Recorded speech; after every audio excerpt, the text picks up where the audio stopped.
Ļoti bieži ir situācija, kad cilvēkam pieder īpašums ar vairākām zemes vienībām. Tas ir ļoti liela klasika, un kā jau 90. gados pēc ierādīšanas metodas taisīja, un viss zemes vienības parasti lika uz vienu robežu plānu.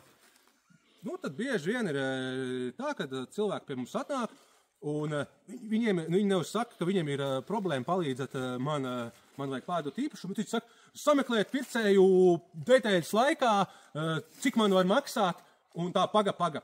Pirmkārt, īpašums vēl nav pārdodams. Ir vajadzīgs robežplāns. Par kādu tagad pircēju meklēšanu vispār var būt runa? Pirmais, lai pārdot īpašumu par adekvātāko, augstāko cenu tirgū, pirmais ir jābūt visiem dokumentiem kārtībā.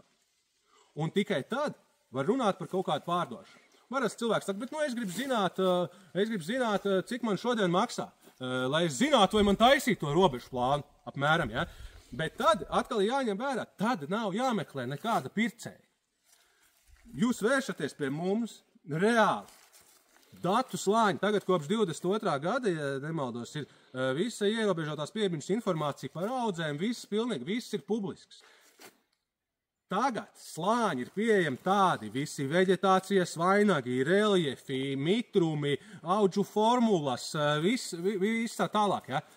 Mēs reāli, ja īpašums ir apmēram 10 hektāru, aptuveno cenu, par kuru būtu reāli šodien pārdot īpašumu, nu, ja mēs runājam par mežsaimniecisko īpašumu, ja mēs nerunājam par kaut kādu īpašumu, kur ir, domājam, kaut kāda cita vērtība, kur viņš ir kaut kādā ceļmalā, ka viņu varētu iegādāties kāds, kas nav meža īpašuma pircējs, ja tas ir mežs, parastajā izpratnē, kuram mežsaimnieks pirks viņu, tad to vērtību aptuveni nav problēmas nebraucot dabā, pie datora, reāli 10-15 minūtēs aptuveno cenu var noteikt pilnīgi mierīgi, Un tad, ja jums liekas šī cena pieņemama, tad laižam tālāk, taisam robežu plānu, un jau par šo te aprēķināto cenu meklējam pircēju.